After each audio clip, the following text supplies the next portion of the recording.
All right, everyone, welcome to the InciteFUL podcast. We have an amazing guest with us today, Alicia Cramer. So, Alicia, you work with a lot of mindset stuff, and I've seen this in my clients as well. Tell me, what comes to mind when you think about small business owners and their fear that gets in the way of their success? Fear is a huge obstacle for everyone, but we know in business, we are stretching outside of our old comfort zone in a lot of different ways. So we don't have the luxury of putting off decisions or paying your taxes, right? These things they're mission critical. It's like right now, right? You're afraid of cutting that check. You're afraid of hiring that other key employee because of the money that it is going to cost you. You don't have the luxury of time, which means we need to get into the subconscious. We need to clean that stuff up because time is of the essence. And as they say, money loves speed. So there's no time to be wrestling with our fears as entrepreneurs if we want to accelerate our success. Interesting. Good. So, for everyone listening, Alicia is a hypnotherapist and a mindset coach. She's a renowned mindset expert, international best-selling author, coach, consultant, and a serial entrepreneur. She's also created the Inner Game Academy. She has multiple books. Her most recent one is titled Energetic Alignment. On that note with fear, tell me, how does this ring true, or have you seen this play out where maybe got in one of your clients' ways? But one of the things I joke about with my team is, as the owner, I am the most incompetent person. And I'm the only one who really feels that way. At the end of the day, it's like, hey, I had a company that made $500,000 that year. Cool. Now I know how to run a company that makes $500,000 in a year. But the next year we grew. I've never had a company that ran $1 million. Okay. But then once I did it. But like in that growing company, like, I don't even know. How does that get in the way of business owners accomplishing what they want? When we understand how our minds work, it starts to make a lot more sense why we feel the way that we feel. And what we have to understand is our mind is really just a data processor. So everything that we've experienced, the things that we've seen, the things that we've heard, and we're talking all the way back to we were a little bitty, right? And we're just little sponges taking in the world through our senses and trying to make sense of what we're seeing from a very limited pool of data. Now, here we are, and we think that we understand life based on what we've observed, what we've witnessed, what we've heard. And that is, like I said, very limited. So we get kind of comfortable with what is known to our mind. The problem is when we are reaching for a next level, when we have goals, they're not like, hey, let me have more of the same shit that I have, already. It's, hey, let's go for this next milestone in my business. Let's reach for this new level financially. Let's grow to X number more employees. We are doing something that is unknown to our mind. That creates inner conflict. Our mind, its job, especially our subconscious mind, right? What does it do? It regulates all of our body stuff. It keeps us alive. It keeps us away from danger. And so when we are doing something that is unknown to the subconscious mind, it naturally fires off all of these warning bells. It creates fear. That's why we are so prone to sort of staying in our own status quo. So here we are as entrepreneurs, and we're setting these goals and we're reaching for new and unknown, and we are consistently bumping up against all of this stuff in our subconscious mind that says it's not safe. We don't know what we're doing. Who do you think you are doing that? Right? And those things are constantly like weights that are holding us back, pulling us down, slowing down our growth and our progress, causing us to second guess ourselves, causing us to experience fear and self-doubt and questioning our worthiness. And so we have to start to do things a little bit different. And that's where hypnosis and all of that mindset shifting work comes into play. We've got to start to work with our mind instead of against our mind if we really want to start to get traction. And even then, you're still going to bump up against fear. You're still going to experience the imposter syndrome. All of those things are just natural phenomenon that occur, but we can mitigate some of those negative side effects when we start to actually put into practice processes that help us retrain the mind to think, act, and feel, to have beliefs that are more aligned with those next level goals. So whether someone we see is having phenomenal success or someone who maybe doesn't have phenomenal success, what you're saying is both of them naturally are going to have that same inner conflict. To varying degrees. So Okay. let's look at it in a really practical way that anybody can say, yeah, I get that. So somebody who grew up in a family where there was a lot of neglect and maybe there was some emotional abuse, they developed some really dysfunctional beliefs about themselves and about life. That person is going to struggle in life a lot more than somebody who was raised in an environment where there was a prosperity mindset, where they were given a lot of positive encouragement, where they were taught to sort of bounce back from adversity and challenges. It's really obvious to us. We get it. We see it all around us. This is just something that is kind of common sense, right? So when I say that everybody is going to experience this to varying degrees, what I mean is that person who grew up in the affluent home with the entrepreneurial parents who were making millions of dollars in their business and normalized that type of mindset, they're going to have less of those sort of gripping, stomach churning fears, perhaps, than somebody who was programmed throughout their entire life. It's not safe, and get a secure job and save for a rainy day, and, all of that type of stuff. But it's still there, right? It's just different. It's funny as you're saying that, I was thinking about in my early 20s, I was assigned to do some work with this guy and we worked together for about 4 months. And he came from that affluent neighborhood. His parents were well off. I didn't. We, whenever I had a new sports season and I had to get new shoes, I was breaking the bank for my parents, And we were talking about how when he was a teenager, early 20s, so long ago from that time period, he was like, yeah, I had a window cleaning business. I made $1,000 a week during the summertime, blah, blah, blah. I refused to work for a job that didn't pay me $25 an hour in income. And here I'm at that time, with my age, whatever, minimum wage was somewhere around $7 an hour or something. I remember being blown away, oh, the audacity of this guy. You're in your early 20s. What makes you special than some of these older people I know that are working $10 an hour? But it's interesting because our upbringing and what we've experienced and the way we're spoken to about money and things like that, it affected just in that exact scenario. So you do a lot of money mindset stuff, and you mentioned the way we get over this, to whatever varying degree, we have to work with our mind. Can you give us some ideas on what that means? We need to identify what some of those messed up beliefs are. The saying, if you don't know what's broke, how do you fix it? It's so true. There are people who are trying really, really hard to succeed in business, and they cannot figure out why none of the tactics are working, why they hear this person over there did the exact same thing and they're crushing it, and they just cannot seem to get any type of traction. They don't understand why that person over there went to the Tony Robbins event and it transformed their life, and they went to the Tony Robbins event and they're still struggling. There are these deep-rooted, I like to call them insidious beliefs that we have in our subconscious mind. It's part of our self-image.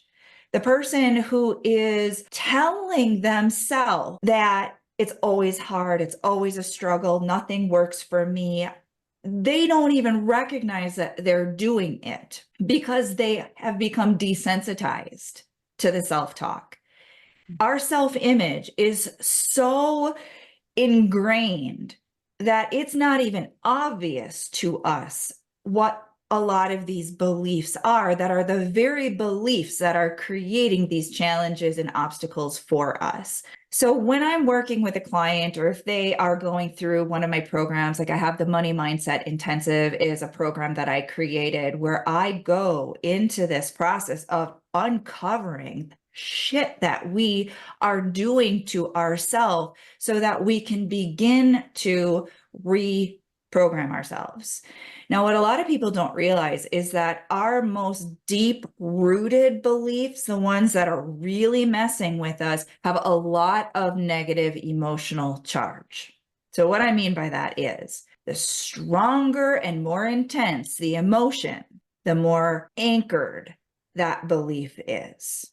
And when we identify what those beliefs are, we can actually start to neutralize the emotion associated with them. And when we neutralize the emotion associated with the belief no longer has the control that it once had. And now all of that good positive programming work that we've been doing, like reading all of the personal development books, going to all of the rah-rah motivational seminars, all that good stuff that we've been trying to believe about ourselves, now we can actually really like anchor that in, lock that in. It becomes a new self-image for us, and now we can just hit the ground running. But until we clean up that wacky shit, we are at the mercy of it controlling our behaviors, creating all sorts of patterns of self-sabotage. Like the person who is so obsessed with creating this goal, a financial goal, for example, they'll have an amazing month, right? Some crazy, like out of the box thing for them. They hit it. And for a split second, they're like, oh yeah, I got this shit. They're like, game over. It's all good now. You know, I'm the winner. I'm transformed. Look at me go. That old belief, though, that old self-image is going to start to creep back in. And that's the person who's like broke a month later. And what we've got to do is we've got to really identify what is that stuff. We've got to take the negative emotional charge off of it, and we've got to reprogram ourselves to really embody these new beliefs, this new self-image that becomes the foundation for the success that we want to create for ourselves. So about 10 years ago, probably 15 years ago, I would have told you I felt like mindset stuff was kind of like, give me a break. I'll read the self-help books. I'll go to the hoorah stuff. They'll give me tactics. It'll be fine. What do you say to someone like me? You've got to come across people like me who are like, dude, Yeah, you're not ready. It's okay. It's all right. You know, after you fall down and scrape your knees enough times, you're going to say to yourself, okay, I'm missing something here. I keep hearing it from everybody. I'm hearing it from my mentors. I'm hearing it from all the gurus, even in my own industry. But I just wasn't ready. And it's okay. Interesting. It's okay. You know, we try to force readiness, like the intervention, you know, oh, I love my brother and he's a drug addict, you know, we got to get in there and we got to change him. We got to get him to see the error of his ways. Well, guess what, friends? Until your sweet brother is ready, till he's hit whatever his psychological, emotional rock bottom is, he's just going to sneak around behind your back and keep doing it, right? He's got to be ready. And it's the same with us. Sometimes we got to take a lot of hard knocks. I like to say I am a very slow learner.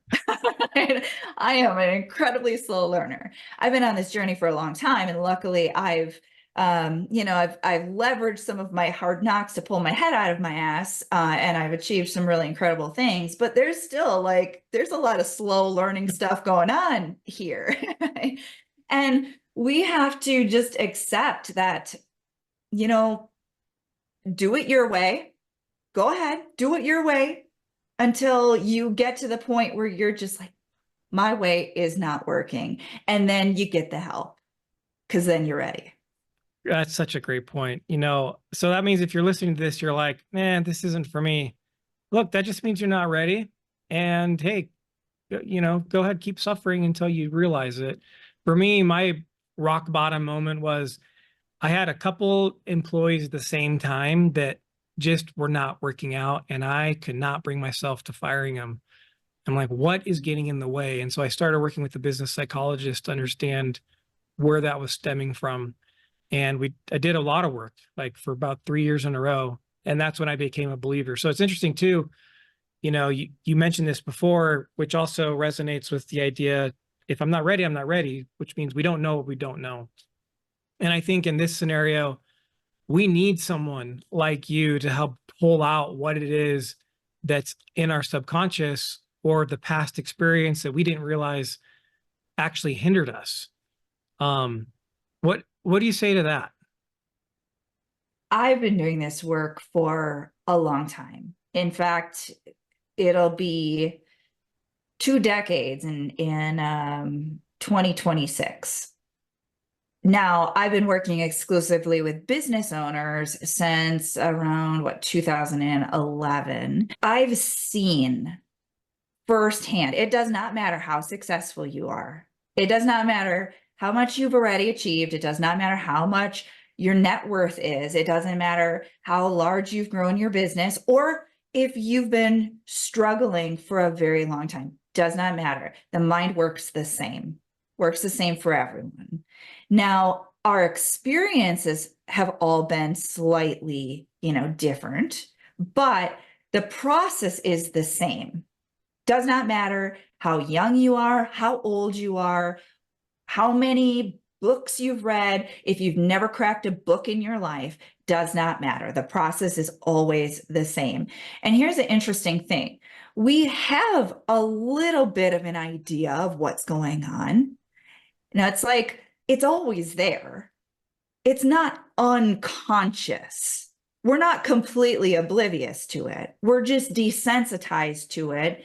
And we're somewhat, it's like if you've grown up in, upper northern hemisphere, you're acclimated to the cold.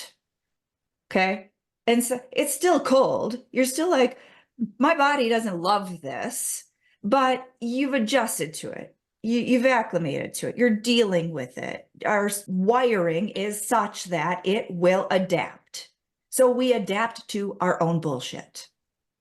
We know it's there, but because we're so accustomed to it, we can't really pinpoint it. We're not able to sometimes see what we're doing to ourselves. So I can be working with a client who has maybe been like a lifer, meaning I've got clients that they'll stick with me for a long time because they just keep up leveling and they're like, I can't figure this shit out on my own, So they know the process. They know they could practically do my job if they really were, if they really wanted to, because I've gone through it with them so many times. And they will be sitting across from me on the Zoom screen and they start to go into their story. And they are trying to convince me that it is a real limitation. There is nothing that they can do about it. It is just, they are screwed, right? And because I've been doing this so long, and because this is my gift, right? Your gift is numbers. My gift is people's fucked up stuff, right? I have to really hold, this is tough love, friends. This is, I'm not mean about it, but I'm also not going to let you get away with this because I know that this is exactly the thing that you're tripping over consistently. And so I go in there and I will force you to sit with that and shift it. We're not going to, your subconscious mind is like, okay, well, we can't deal with this. This is our fear. We're afraid of this. We're protecting ourselves from the thing that we're afraid of by believing this. And so, no. Alicia, you're not going to get in my head and let this fear go, right? But I will hold my clients to the standard, knowing that when we shift that, it's going to get better. And that's where the magic starts to happen. You've got to be able to identify those things. Otherwise, they're just going to continue to come up over and over and over again. It's interesting you say that. Forcing someone to sit with whatever the limitation is different than someone not being ready, right? Like, because you said you can't force someone if they're not ready. Mm-hmm.